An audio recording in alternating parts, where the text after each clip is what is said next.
Jesus, amém. Amém. Aleluia. Os irmãos podem se assentar.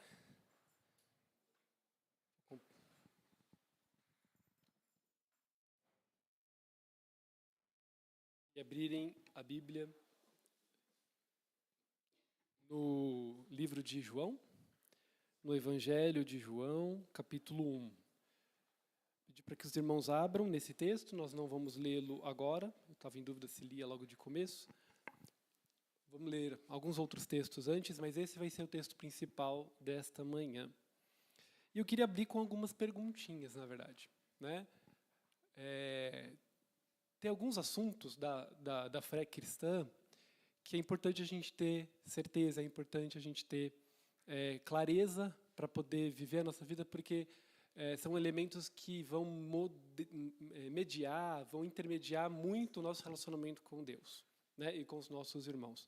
E uma pergunta que imagino que vocês já devem se fazer, ou se fizeram em algum momento, eu queria que vocês respondessem agora, se não audivelmente, se você não quiser falar alto, mas no seu coração. Algumas perguntas. Primeira delas, você é filho de Deus? Ou filha de Deus? Todas as pessoas são filhos de Deus? Teve uma pequena divisão aí. E o que faz uma pessoa ser filha de Deus?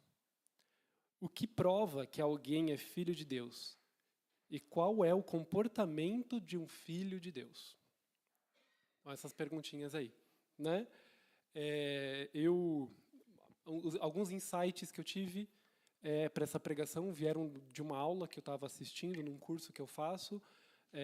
O pregador era Rodrigo Bibo, e aí ele trouxe alguns elementos. Na verdade, era uma aula ao vivo, então teve a interação das pessoas. E aí as perguntas que algumas pessoas estavam fazendo, e aí a experiência que uma irmã contou ali também me fez pensar, né, sobre essa questão da paternidade. Muito se prega sobre paternidade de Deus, né, como que Deus se comporta a nosso respeito, né, como é que Deus se porta enquanto pai. O pastor até falou agora, né, o pai ele dá respostas, o pai ele cuida, né? Mas o que me chamou a atenção, na verdade, é mais essa última perguntinha aqui, né? Qual é o comportamento de um filho de Deus? E como que a gente sabe se é ou não filho de Deus, né? Nós estamos muito acostumados a ouvir que Deus é pai. Eu até brinquei aqui, falei para o Marcos, para ele pensando, se quiser fazer um louvor no final, o nome da pregação é Deus é pai. Porque a gente ouve muito essa expressão, Deus é pai, né? Tem gente que usa muitas expressões com a paternidade de Deus. Tem gente que tem uma frase de caminhão até que é: eu não sou dono do mundo, mas sou filho do dono. Né? O que o cara quer dizer com isso? Né? Mas é uma coisa muito comum. Ah, eu preciso descansar que eu também sou filho de Deus. Né? Ah, eu preciso fazer tal coisa que eu também sou filha de Deus. A gente ouve muito isso. As pessoas se orgulham muito de dizer: sou filha de Deus, com a boca cheia. Né? Mas será que o testemunho delas é condizente com essa expressão? Será que o nosso testemunho é? Algumas curiosidades, alguns pontos, né? O cristianismo é a única religião que diz que o seu Deus é pai do seu povo, é pai individualmente de cada pessoa. A gente vê em outras religiões ou mitologias, como a grega, por exemplo, que tem pais. Quase todas as religiões têm alguma figura paterna. Mas pensem nos gregos, né, que é uma mitologia bem conhecida e bem difundida, inclusive na nossa sociedade ocidental. Né? Lá tinha o Deus, o grande Deus deles, né, e ele teve filhos. E esses filhos foram outros deuses. Ele também, né, se engraçou aí com mulheres humanas e teve filhos que eles chamavam de semideuses. Né? Nós temos aí algumas personalidades conhecidas de filmes, né, como Hércules, entre outros, que eram semideuses. Eles eram filhos de um deus com uma humana. Mas em nenhum momento se dizia que tal do Deus deles era Deus do povo, ou Deus das pessoas. Tinha relações de paternidade, maternidade, filho, filha, entre eles. E assim em diversas religiões. Né? Mas Deus, o nosso Deus, o Deus do cristianismo principalmente, ele se apresenta como não apenas pai do seu povo, mas como teu pai individualmente, e pai de indivíduos, né? Isso é muito único, porque o relacionamento de um pai com um filho é uma coisa muito única, né? Nenhum relacionamento de um Deus de outra religião se assemelha a esse nível de proximidade, de intimidade que tem um pai e um filho, né? Inclusive, o Deus se diz pai da criação. Ele criou todas as coisas, né? Ele é criador de todas as coisas, e ele criou um ser em especial, o ser humano, à sua imagem e semelhança.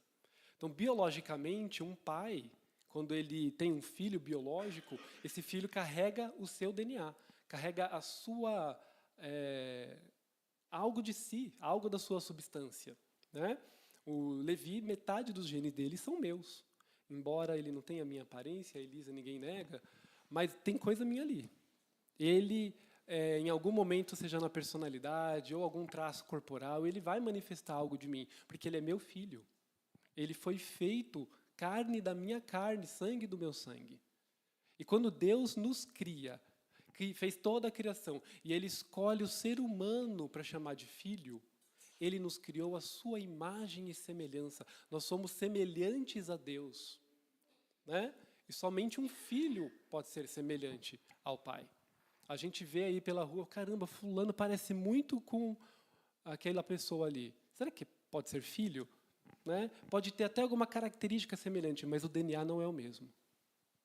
A característica que se assemelha, lembra, mas não é filho. O seu DNA é diferente. Mas nós temos, digamos, o DNA de Deus. Ele nos fez a sua imagem e semelhança, né? Só que o termo pai, ele não é muito utilizado, principalmente nesse contexto de paternidade de Deus mesmo. Não é tão utilizado no Antigo Testamento.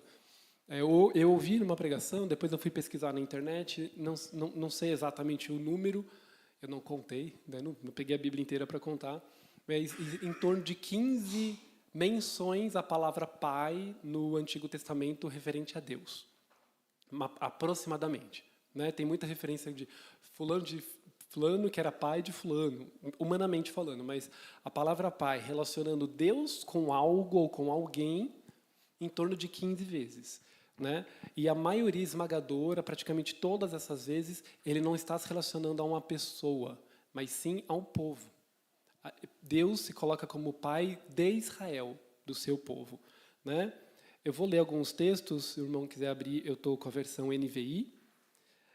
Em Êxodo 21, 23, o Senhor disse mais a Moisés: quando você voltar ao Egito, tenha cuidado de fazer diante do faraó todos os prodígios que capacitei a realizar. Eu, porém, vou endurecer o coração dele, para não deixar o povo ir. Diga ao faraó, assim diz o Senhor: Israel é o meu primogênito. No 23, e eu já disse a você que deixe o meu filho ir prestar-me culto, mas você não quis deixá-lo, por isso matarei o seu primogênito. Olha como Deus lida com o seu povo. Esse povo aí é meu filho. Esse povo é meu primogênito. Né? E eu já faço um parênteses. Se é o primogênito, isso implica que tem outro. Que vem alguém depois. Né? A Valentina é a primogênita do Átila e da Pri. Primogênita porque veio primeiro, e depois vieram Benício e Teodora. Então, o primogênito ele é o que abre a paternidade. Então, Deus foi primeiro pai de Israel, de um povo como um todo. Né? Em Oséias 1:10 diz: no lugar onde se dizia a eles, vocês não são meu povo, eles serão chamados de filhos do Deus vivo. Né? E só para mais uma menção, apenas para citar, no Cântico de Moisés, em Deuteronômio 32, a partir do versículo 5. Agiram corruptamente contra ele, não são mais filhos. Essa é a mácula deles. São geração perversa e depravada. Assim que retribui o Senhor, povo insensato e ignorante. Não é Ele o Pai de vocês, o seu Criador, que os fez e os formou? Como a águia que desperta a sua ninhada, paira sobre seus filhotes e depois estende as asas para apanhá-los, levando-os sobre eles. O Senhor sozinho os levou, nenhum deus estrangeiro foi com ele. Sacrificaram a demônios que não são Deus, a deuses que não conhecem, a deuses que surgiram recentemente, a deuses que os seus antepassados não adoravam. Vocês adoraram a rocha que os gerou. Vocês se esqueceram do Deus que os fez nascer. O Senhor viu isso e os rejeitou, porque foi provocado pelos filhos e filhas. Esconderei o meu rosto deles, disse, e verei o fim que terão, pois são geração perversa, filhos infiéis. Então, nem tudo são flores, né? Na relação entre pais e filhos. Nós estávamos vendo nos outros textos Deus chamando o seu povo de filho, cuidando do teu povo. Deixa o meu povo ir, ele é meu primogênito. Mas aqui em Deuteronômio, nós vemos também Deus falando sobre o afastamento dos seus filhos, né? Mesmo ele como uma águia, achei muito bonitinho esse texto, né? Ele como uma águia desperta a sua ninhada, paira sobre os filhotes e depois estende as asas para apanhá-los, levando-os sobre elas. O Senhor sozinho os levou, nenhum deus estrangeiro foi com ele. Então tem aí um cuidado paternal de Deus com o seu povo. Porém, aqui diz que o povo adorou deuses estrangeiros, adorou outros deuses que não eram esse Deus que, como águia, trouxe seus filhotes para si, né? Provocou a ira de Deus, filhos infiéis. Então, nós vemos aqui um outro lado da moeda. Como que o povo tratou Deus? Como pai? O povo traiu a esse pai, né? O povo deu as costas para esse pai e adorou outros deuses. Então, a relação de pai e filho também tem isso, né? Às vezes, o filho vira a cara para o pai. Ele nega o cuidado do pai e escolhe outros cuidados. O pastor tinha acabado de falar aqui que o pai é aquele que conhece a verdade, aquele que pode responder as perguntas do seu filho. Nós temos muitas perguntas, mas, por vezes, fazemos como o povo de Israel, procurando essa resposta em outro lugar. A gente procura a resposta no trabalho, no dinheiro, na economia, na política, né? Quando Deus está ali disposto a responder. Deus aguarda ansiosamente para que os seus filhos falem com Ele. Ele tem respostas para nós. Mesmo quando essa resposta não é exatamente o que a gente queria, né? Mas Deus lida com a verdade, com a justiça.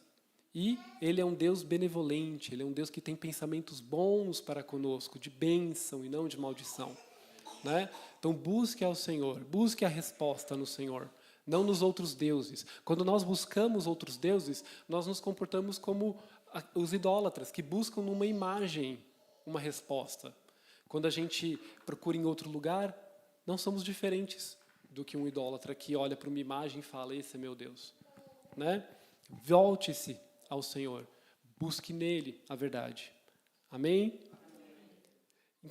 Mas algumas coisas têm em comum com os textos que falam da paternidade de Deus no Antigo Testamento. Acho que esse último ficou mais claro quando ele chama de filhos infiéis, que é a questão da fidelidade. Então, a relação de Deus com os seus filhos, com o seu povo, aqui inicialmente falando de Israel, era uma relação de autoridade que requeria uma fidelidade. E era uma relação mediada por uma aliança. Então, a palavra aliança ela é muito importante tanto no Antigo quanto no Novo Testamento. Deus fez uma aliança com aquele povo. Ele seria o seu Deus e eles seriam o seu povo. Então, ali existe uma aliança. Deus nunca falhou com a sua aliança, nem nunca falhará. Mas o outro lado da relação, né, tem falhado constantemente, falha até hoje, né? Mas a aliança ainda permanece, a aliança ela existe. E Deus é fiel com a sua aliança, né? Aí chegamos no Novo Testamento. Aí muda um pouquinho de figura. A gente já vai ler João 1. Né? Aqui no Novo Testamento, ao contrário do Antigo, assim, o Novo Testamento ele ocupa 1/4 da Bíblia. Né? Pega a Bíblia, divide em 4. A última parte é o Novo Testamento. Mas só nesse espaço menor de texto, a palavra Pai, relacionando Deus, é apresentada em torno de 245 vezes. Eu não contei, algumas outras versões colocam perto de 200, 270, eu encontrei algumas divergências, mas é muito mais que 15, né? Muito mais que 15. E aí, irmãos, eu já tinha separado os principais textos, aí ontem à noite, era 11h30, eu falei, mas deixa eu ver os outros textos que falam a palavra Pai. E comecei a buscar, irmão, cada texto é uma pregação. Né? Tem muita coisa. Quando a gente vê Deus chamando o seu povo de filhos, ou os filhos falando de Deus, os apóstolos, Jesus Cristo falando do Deus Pai, é muita coisa. Né? O texto é recheado, né? Tem muita repetição da palavra Pai, referindo a Deus. Mas eu quis separar como texto principal de hoje, João 1. Do 1 ao 18 a gente vai ler. Esse texto, então, João é um dos apóstolos que andaram com Cristo, ele conviveu com Cristo, e ele escolheu fazer esse evangelho, estima-se que seja o último dos evangelhos. João faleceu mais velho, né, o apóstolo que morreu mais velho, e ele escreveu esse texto, né, com mais conhecimento, com mais intimidade com Deus, e ele apresenta Deus como Pai logo no primeiro capítulo.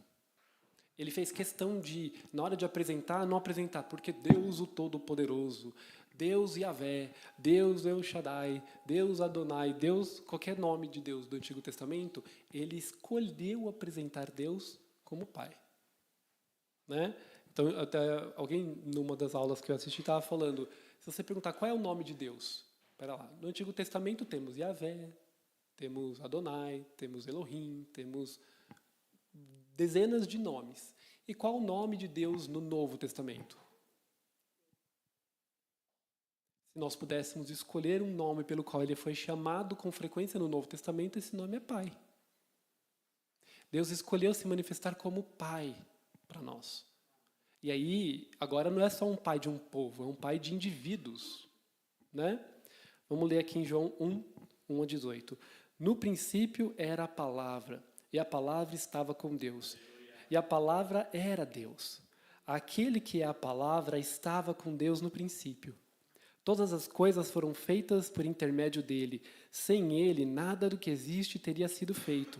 Nele estava a vida, e esta era a luz dos homens.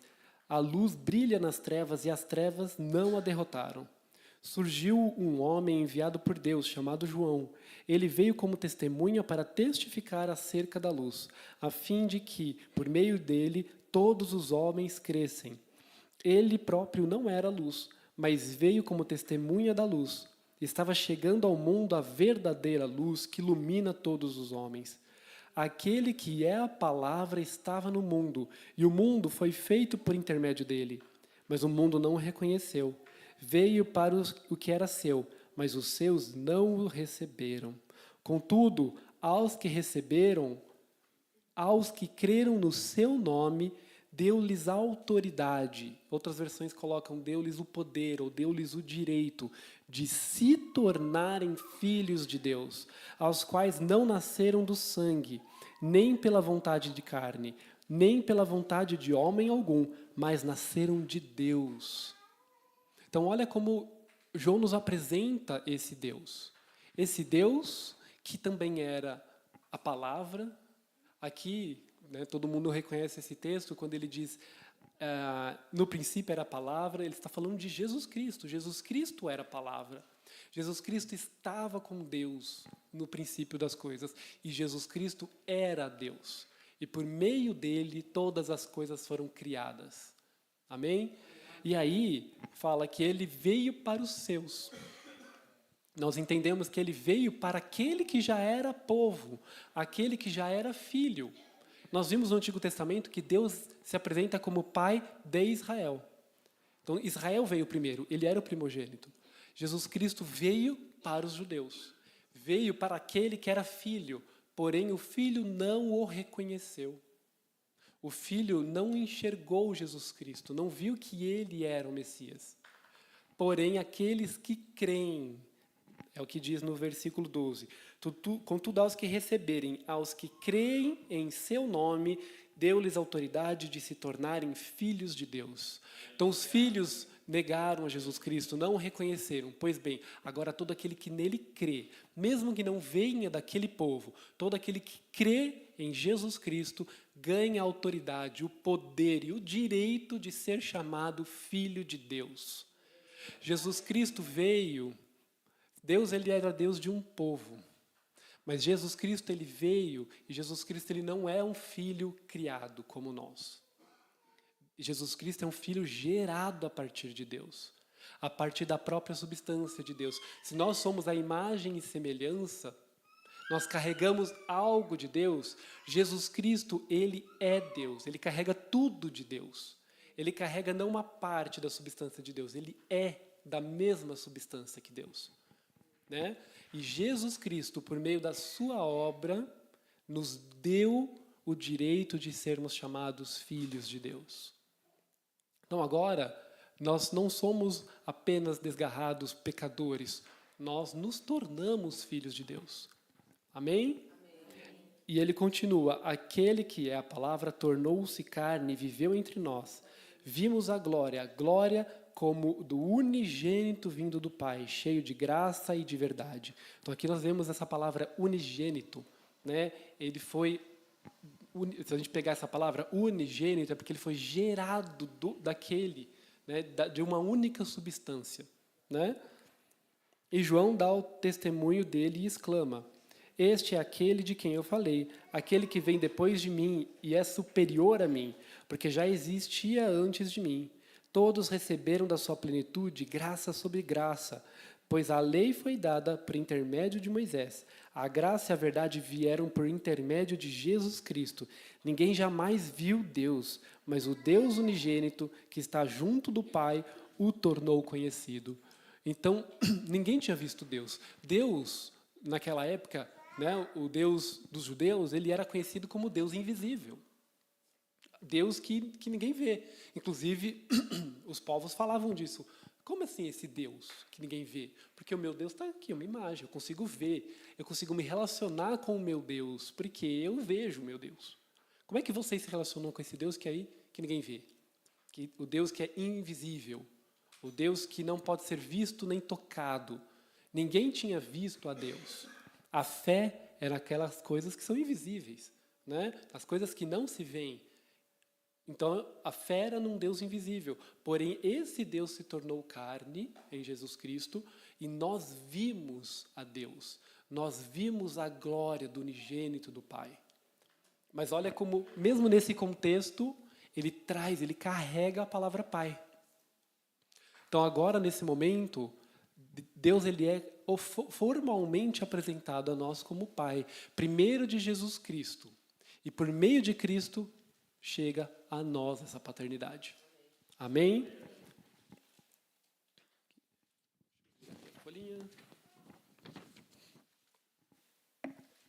Mas como que é essa paternidade? Se Deus é nosso Pai, o que isso representa para nós? Eu vou ler agora o texto de Gálatas 4.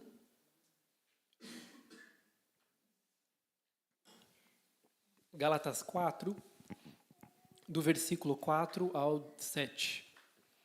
Quando, porém, chegou a plenitude do tempo, Deus enviou seu filho, nascido de mulher, nascido debaixo da lei. Então, até aqui, ele está explicando, está repetindo aquilo que já foi dito lá em João, né? A fim de redimir os que estavam sob a lei, para que recebêssemos a adoção de filhos. Porque vocês são filhos. Deus enviou o Espírito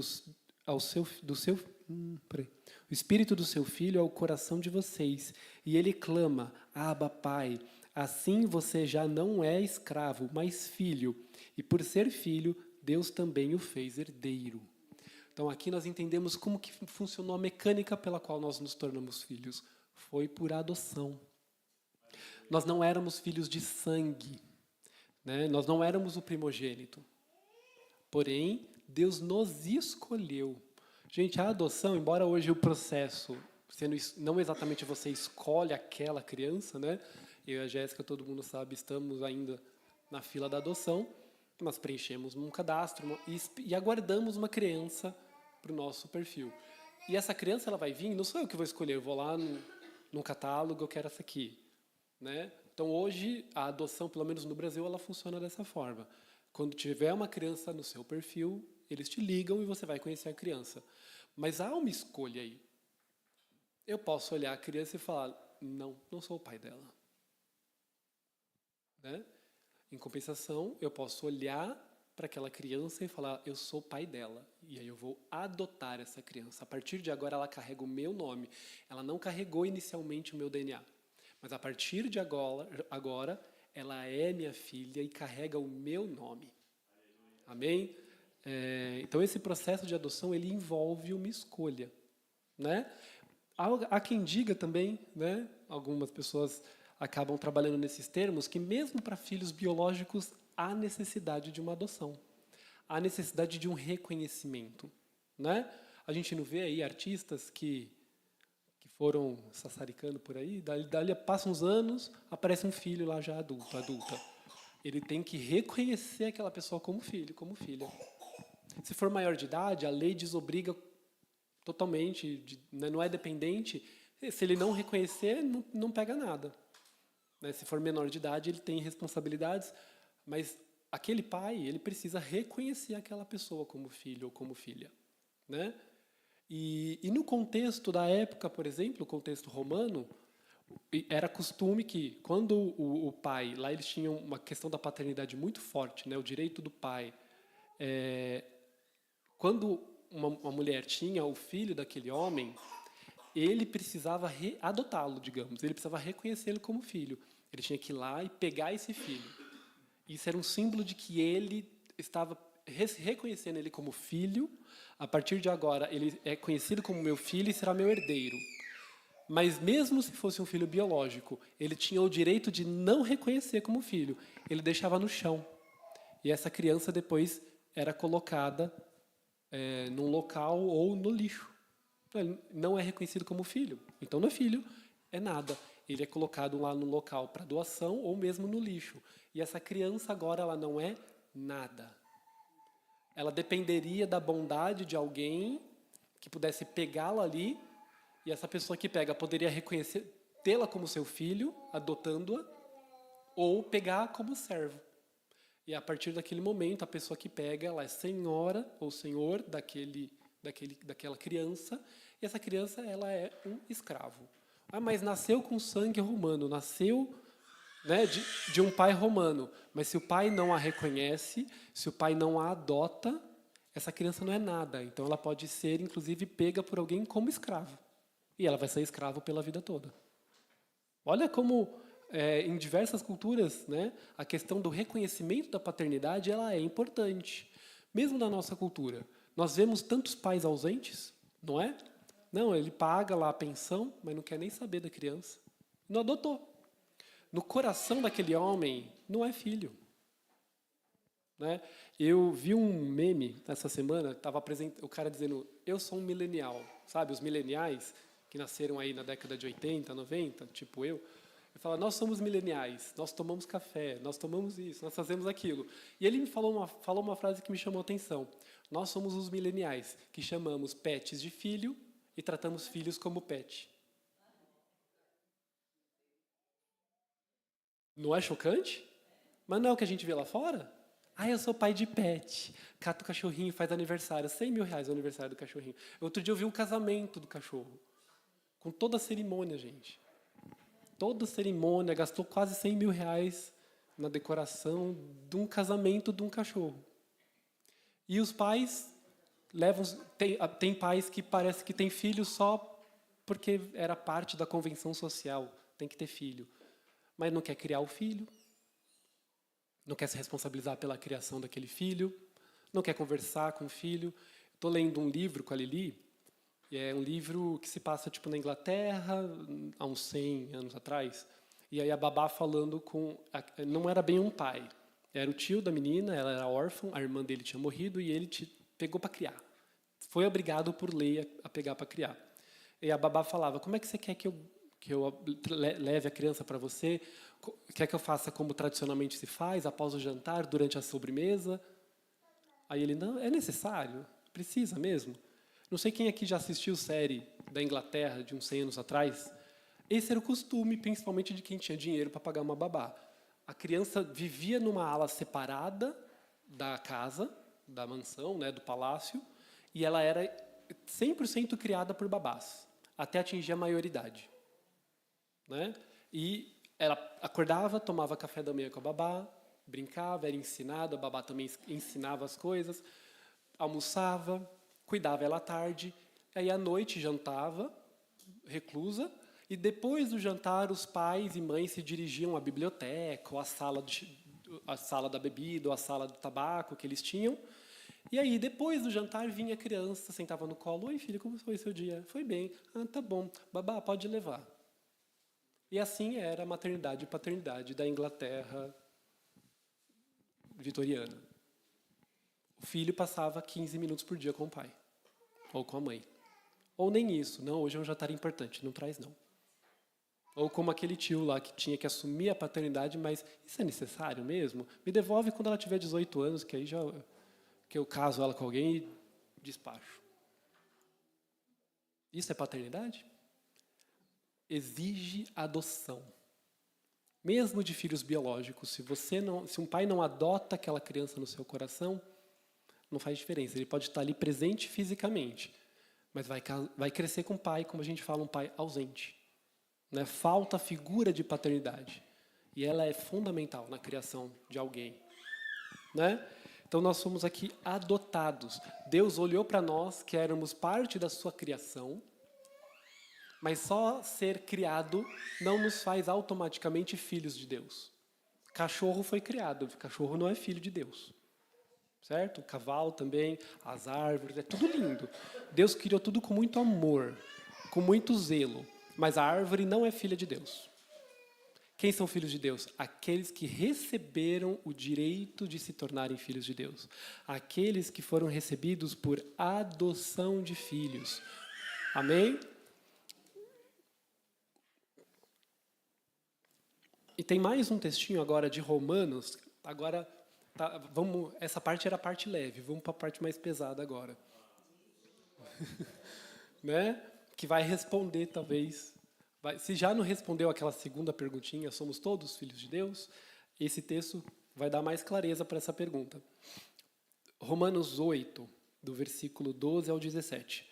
Portanto, irmãos, somos devedores, não a carne. Esse texto, irmãos, vale a pena depois, com calma, ler desde o primeiro versículo, porque é um texto muito completo. Tá? É um raciocínio que Paulo vai traçando aqui. Portanto, mas eu vou ler só a partir do 12, para ser um pouquinho mais rápido. Portanto, irmãos, somos devedores, não a carne, para vivermos sujeitos a ela. Pois se vocês viverem de acordo com a carne, morrerão. Mas se pelo Espírito fizerem morrer os atos do corpo, viverão. Porque todos os que são conduzidos pelo Espírito Santo, pelo Espírito de Deus, são filhos de Deus. Pois vocês não receberam um espírito de escravidão para novamente temerem, mas receberam o Espírito que os torna filhos por adoção. Novamente aqui. Por meio do qual clamamos, Abba Pai. Abba Pai é uma expressão de proximidade, de intimidade com o Pai. O próprio Espírito testemunha ao nosso Espírito que somos filhos de Deus. E se somos filhos, também somos herdeiros de Deus e co-herdeiros com Cristo. Se de fato sofremos com Ele, também com Ele seremos glorificados. Esse texto tem tanta coisa. Né? Porque aqui ele mostra um elemento presente na vida de quem é filho de Deus. Esse filho de Deus, ele é conduzido pelo Espírito de Deus. Então, como é que você sabe quem que é filho de Deus? Porque essa pessoa é claramente conduzida pelo Espírito de Deus. E a condução do Espírito de Deus é para obras de santidade. Amém? É para comportamento de santidade, de retidão. Nós somos filhos de Deus. Nós passamos agora a carregar o nome de Deus. Então, nós temos agora que representar a essência de Deus, quem Deus é. Então, aquele que é conduzido pelo Espírito Santo, este é filho de Deus. Amém? Amém. E aí, que eles receberam o Espírito e os torna filhos por adoção, como a gente acabou de ver, e nos torna herdeiros e co-herdeiros. Agora eu vou avançar, acho que é o último texto, quase o último texto do dia. 1 João agora. Então, João, você viu que ele abriu o seu evangelho, né, a sua narrativa acerca do que aconteceu com Cristo, apresentando Deus como Pai. Né?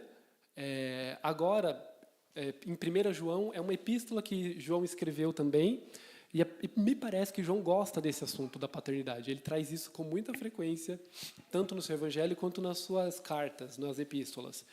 Na primeira epístola de João, capítulo 3, do 1 ao 10. Vejam como é grande o amor que o Pai nos concedeu, a ponto de sermos chamados filhos de Deus, o que de fato somos. Então você vê como isso era muito claro para João. Nós fomos chamados filhos de Deus, porque nós não éramos. Então só isso, irmão, se não gera um sentimento de eterna gratidão no seu coração, tem alguma coisa errada. Porque você não era filho. Irmão, não sei se alguém aqui teve a experiência de crescer sem pai, ou mesmo estando com o pai presente, estava ausente, assim, né, assim na cabeça, no coração. Mas, irmãos, para quem vive sem um pai, é uma dor. É um buraco. Né?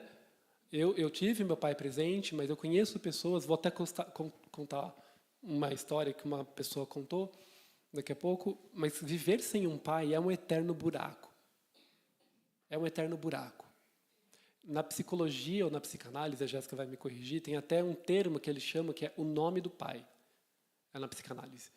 Então, dentro da psicanálise, tem uma coisa forte que eles chamam de o nome do pai.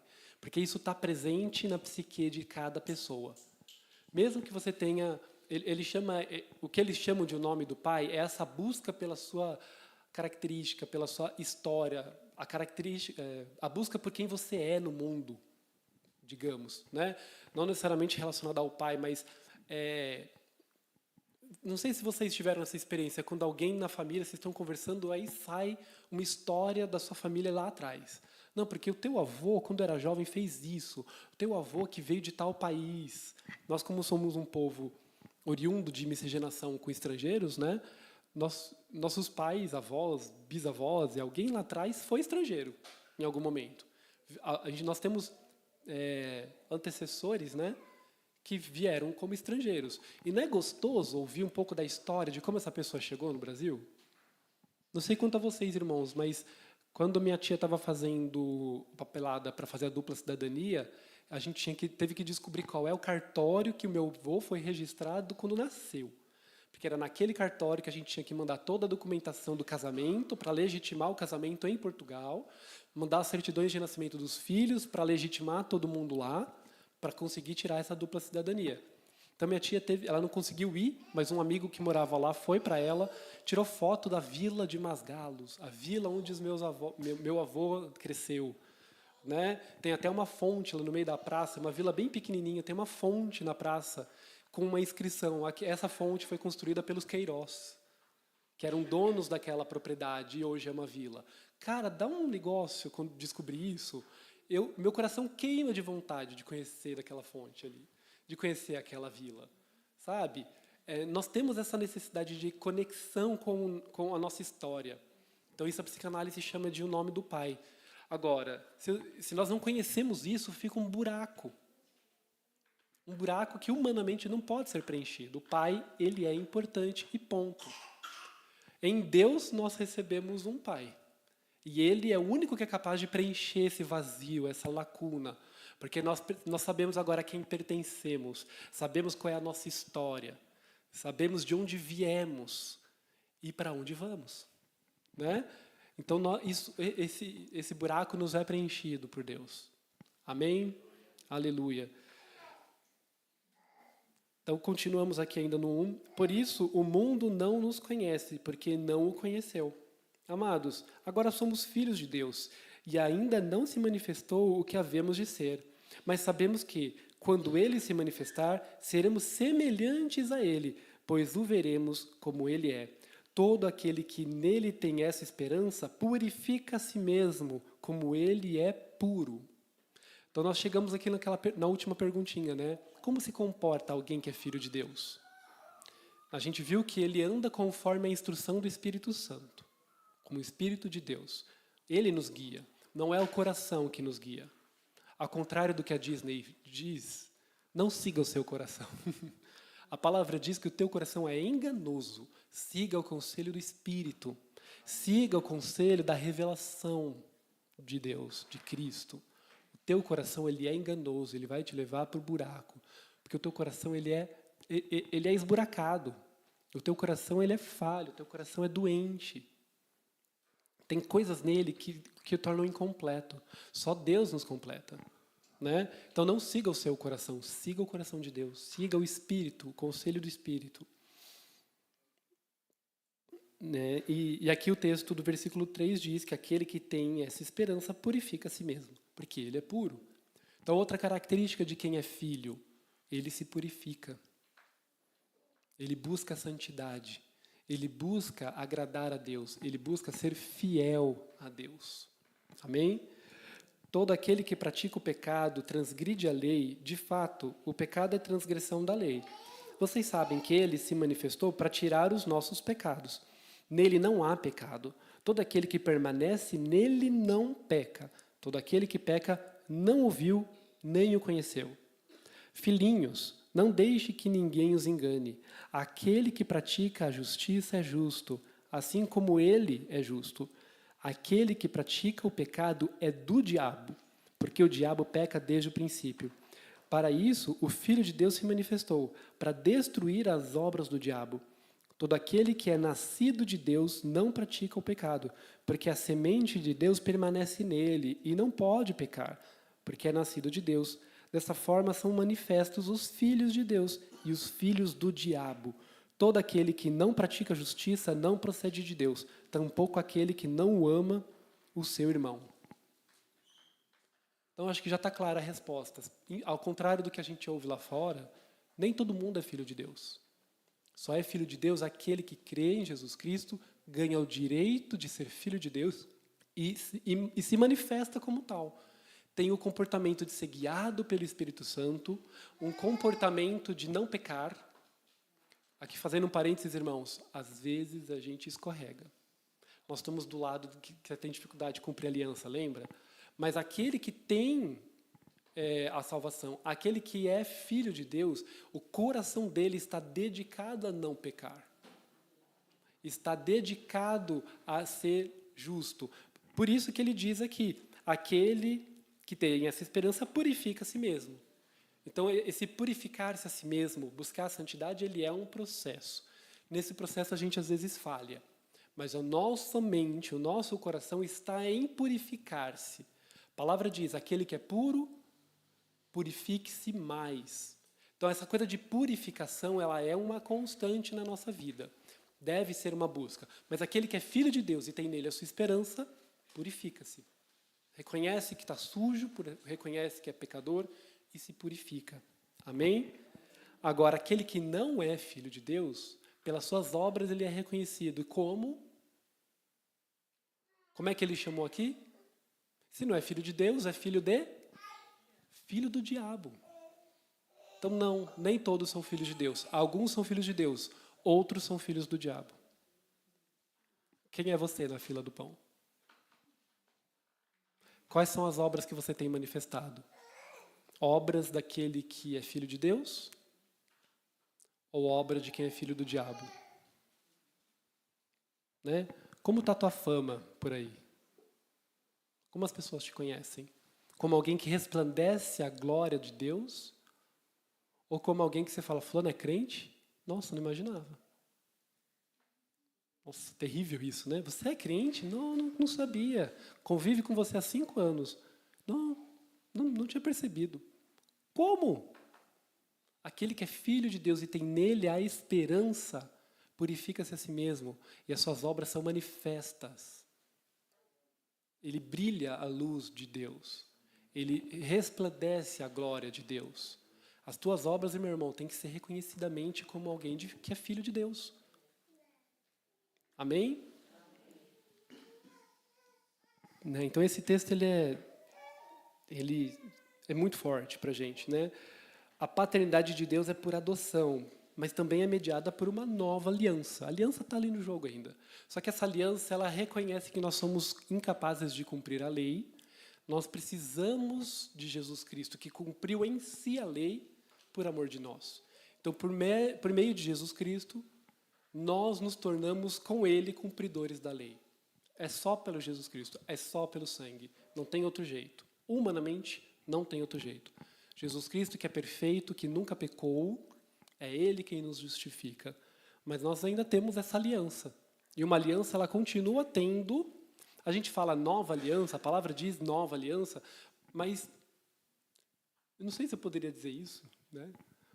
Vou ficar olhando a cara do pastor. Se eu falar uma besteira, ele vai fazer... Mas a nova aliança, ela é um adendo da antiga aliança. Porque a lei precisa ser cumprida, mas ela é cumprida em Cristo. Então, ela é uma lei que ganhou uma cláusula para nos incluir. Por meio de Cristo, nós nos tornamos cumpridores da lei. Mas a aliança com Deus, ela ainda existe. E a aliança, ela tem dois lados. O pastor não fez nenhuma cara de espanto, acho que deu tudo certo. Né? A aliança, ela ainda existe. Ela tem dois lados. Deus é cumpridor da sua aliança. Ele foi até o fim, até a morte e morte de cruz. E ressuscitou. Aleluia. E a tua parte da aliança? Continue a purificar-se. Se comporta como um filho de Deus. Quer matar um pai de vergonha e a criança ali falando, não é meu filho. Se comportando mal. É ou não é? Pais. É uma coisa que a gente passa raiva, é que não, falando em casa é bonzinho. Vai na casa da avó. Vai na casa de um tio, da tia. Ele ganha asas. Né? Ele quer te testar. Você fala, coitado das vós, né? Sempre sofre com as vós. Mas é unanimidade entre os pais, esse comentário, né? Ou vai no shopping, no mercado, então. Vixe. Né? Ele está em público, ele acha que você não vai dar bronca. Vamos ver o que ele faz. Vou fazer bem aqui, no frente de todo mundo. Para te envergonhar, né? Nossa, Deus, que vontade de brincar de roxinho. A gente passa vergonha, às vezes, que fala, não é meu filho. Por quê? Porque não é o que eu ensinei isso aí. É esse o sentimento que a gente tem. Né? Aí Deus olha e fala, vixe, ó. Não sei se fala, vixe. Você fala, eita, ou você só não fala nada, só faz, sei lá. Mas com certeza ele não aprova muitas das nossas ações. Ele olha e fala, esse comportamento não é o que eu te ensinei. Esse comportamento não é de um filho de Deus. De quem carrega esse nome de Deus. Né? Então essa aliança ela ainda existe e a gente tem que ser fiel. Né? Nós temos que permanecer. Vou contar um exemplo agora que tem a ver com essa questão da fidelidade para poder encerrar. Numa das aulas, ou acho que era uma aula ao vivo porque tinha interação. Não era um podcast. Uma das alunas quis contar uma história. Ela falou assim, nossa, aquilo acabou, assim, me pegou de um jeito que mudou a minha visão. O exemplo que ela dela fala, muitos de nós, brasileiros, não temos pai. Infelizmente, o Brasil tem uma paternidade ausente. Todo mundo fala muito de patriarcado, mas o Brasil é muito matriarcal. Até porque é a mãe que carrega, né, quem carregou, quem embale o berço, não é isso que dizem? A mulher carregou, ela não consegue escapar da maternidade, o cara consegue dar um perdido. Né? Então nós temos muitos filhos de mãe solteira ou filhos de pais ausentes no Brasil. Isso é muito comum, infelizmente. E, por outro lado, o Brasil também tem uma característica de ser muito caloroso, muito emocional. E essa emoção parece que é aquilo que é mais importante. Quando alguém diz, fulano de tal é um paizão, né? O que a pessoa está querendo dizer? Quando alguém diz, fulano de tal é um paizão. É um bom pai, mas o que ele coloca como essa característica? Eu vi dando bronca no filho, arrepiou o menino, que paizão. É nesse contexto? Quem é o paizão para o Brasil? É um pai mole, né? Olha como está até um paizão, ou um pai muito próximo, um pai caloroso, um pai que abraça, que beija. Não está errado isso não, tá? Eu beijo meus filhos muito, inclusive quando eles estão dormindo, aí eles acordam, não resisto. E aperta, né? A gente gosta de apertar. O Brasil, ele é caloroso. E isso não é um problema, tá? Um pai poder beijar, abraçar o seu filho, isso é maravilhoso, né? Mas não é isso que define ser pai. E não é isso que define ser um bom pai. Deus é amoroso, mas Deus corrige. Nós temos muitos adolescentes, crianças e até adultos, filhos de pais muito amorosos, e não sabem se comportar em sociedade. Eu não tomava uma bronca. A gente fala lá na faculdade, tem alguns colegas meus que falam, eu não quero mais pegar aluno de primeiro semestre, tenho ranço. Eu gosto, eu prefiro pegar esses alunos, inclusive. Por quê? Porque às vezes eu sou o primeiro a dizer não para ele na vida. O aluno vem, ai professor, vê a minha nota aqui? Não. Que é isso? Que palavra é essa? Não sabe o que é, nunca ouviu. Nunca ouviu. Ah, é porque está errado. Não, mas veja bem o que eu quis dizer, mas não é o que você disse. O que está escrito aqui é outra coisa. Não, vai embora. Aí a pessoa chama o pai dele. E o pai dele, ao invés de falar, menino, está errado. Porque minhas provas são redondinhas. Depois, quando eu devolvo a prova para o aluno, tem lá, por que tal alternativa está certa, por que está errada, por que essa está errada, por que essa está errada, e a referência bibliográfica para cada uma. Que é para não ter reclamação. Tipo, errou, pega a referência e vai ler no livro, vai estudar, para entender onde errou, para aprender. Né? Mas não contente, a figura ainda chama o pai. Olha, me veja bem aqui, o que ele quis dizer? Eu falei, cara, ele errou. O pai tem que dar a resposta. O pai tem que ser incisivo. Você errou, arque com a consequência. Se não estudou direito, vamos rever o seu método de estudo, mas arca com a consequência. Isso é ser pai. Minha coordenadora falou que outro dia ouviu assim, foi lá reclamar de nota e falou, essa faculdade é muito cara para ser difícil. Tem que passar. Você está dizendo o quê? Você quer que eu forme teu filho médico sem saber? Porque você está pagando? O diploma agora é comprado? Minha coordenadora é meio bravinha, ela falou mais ou menos isso na cara dele. Né? Teve uma vez que um pai chamou a polícia. É um paizão, né? Fulano de tal é um paizão, vai até o fim na luta com o filho. Luta que não era para lutar. Não é? O que é ser paizão? A gente tem que rever o que é ser paizão.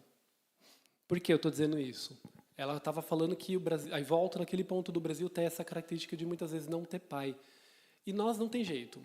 Quando a gente se torna cristãos e Deus nos é apresentado como pai, eu me tornei cristão com 19 anos. Eu já tinha 19 anos nas costas de conceito do que é pai. Né? Eu tive um pai, eu enxerguei ele, eu enxerguei outros pais, e eu já tinha na minha cabeça formado o que é um pai. Quando foi me apresentado Deus como pai, é automático, a gente faz uma transferência daquilo que eu conheço como pai para esse pai. Então, se eu tive um pai muito amoroso, eu vou tender a achar que Deus é um pai amoroso. Se eu tive um pai muito rígido, eu vou tender a ter uma relação imaginando que Deus é muito rígido. Vocês estão entendendo? Né? Isso se chama transferência. Eu transfiro o meu conhecimento, tudo que eu sinto a respeito daquela pessoa para outra, no caso Deus. E se você não tem pai, você vai transferir o quê? Primeiro que tem um monte de coisa errada dos pais que a gente às vezes transfere errado para Deus. Não, eu tive um pai que é muito amoroso, passou a mão na minha cabeça, né, mentiu, comprou diploma, sempre fez isso por mim, um paizão. Eu vou achar que Deus é assim também. Oh, Deus, eu quero tal coisa. Aí você não ganha aquilo. Pô, Deus, você não é pai? Cadê o meu carro que eu queria? Fica bravo com Deus, porque Deus não quis dar aquilo que ele pediu. Eu só pedi. Deus é pai, Deus tem que me dar. Tudo que eu quiser, o cara lá de cima vai me dar, né? O que cantam lá. A gente até brinca, a teologia da Xuxa. Tudo que eu quiser, o cara lá de cima vai me dar. A minha geração cresceu ouvindo isso. Não é? E se você nasceu num lar com um pai muito rígido, abusivo, violento, agressor, você vai ter medo de Deus. Porque Para você, Deus se ele é pai, vai ser igual ao meu pai. E é um pai violento. Você vai ter medo. Aí vai ter dificuldade de se relacionar com Deus, porque você não chega, porque você tem medo. Olha como é importante o nosso papel como pais. Porque eu tenho que dosar isso, né? Eu tenho que ser um pai rígido, onde tem que ser rígido, mas eu também tenho que ser compassivo, porque a visão que a minha filha tem de mim vai impactar a visão de Deus. E Deus escolheu para ser dessa forma. Por isso Deus criou pai e mãe. Né? Não mãe, pai, essas coisas. Pai e mãe. Ambos têm função na criação de um filho. Mas e o pai ausente também? Eu não tenho referência de pai. E aí? Pai para mim é alguém que não existe. Cresci sem. Como é esse cara que se converte? Eu nunca precisei de pai. Oh, Deus, você está aí, valeu, beleza, estou salvo, obrigado pelo que você fez, mas cada um na sua. Eu cresci sem pai, não é agora que eu preciso de um. Como corrige isso? E aí ela falou o que corrigiu para ela. Estudar a Bíblia. Claro, vamos estudar a Bíblia. E aí a gente está vendo que pai, Deus é um pai amoroso, irmãos. A Bíblia está recheada de exemplos que fala que Deus amou. Deus amou o mundo de tal maneira, não é? Deus ama e Deus cuida. A gente viu lá que era uma águia, né, um pássaro ali, que reconhece seus filhos e com as suas asas. Deus cuida, tem esse amor próximo. Mas não é isso que define uma relação de paternidade. Todas as outras implicam em reconhecimento da autoridade. Pai, antes de ser amoroso, carinhoso, de dar beijo e abraço, pai é a tua autoridade. É ele que sabe o melhor para você. E ele vai te ensinar a fazer boas escolhas. Até que você consiga caminhar. Né? Não sozinho, a gente nunca caminha sozinho sem Deus. Mas você vai tendo mais autonomia. Porque Deus quer que nós sejamos autônomos, que nós autonomamente, por nós mesmos, façamos boas escolhas também. Sempre nós somos incapazes de escolher o bem sozinhos, mas Ele nos capacita a fazer o bem. Né? Esse é o desejo de Deus. Então, nós precisamos ser fiéis a Deus. Nós precisamos tratar Deus com lealdade, com fidelidade. Ai, eu orei tanto e Deus não me deu. Ele continua sendo Deus. E eu sou filho dele, continuo respondendo a ele como filho. Ah, Deus foi muito rígido comigo. Por que será que ele precisou ser rígido? Aproveita, porque Deus exorta aqueles que ama. A Elisa fala muito assim para mim. Quando eu dou bronca, você não me ama. Eu falei, o que é amor, filha? É deixar os filhos fazerem o que querem. Eu falei, não. É um daqueles momentos que a gente fala, fiz tudo errado. Não foi isso que eu ensinei. Mas calma, ainda tem tempo. Jesus me ajuda. Deus me ajuda. Teu Santo Espírito. Apela para a Trindade inteira, né? Me ajuda aí, porque não é isso que eu estou ensinando para menino, caramba.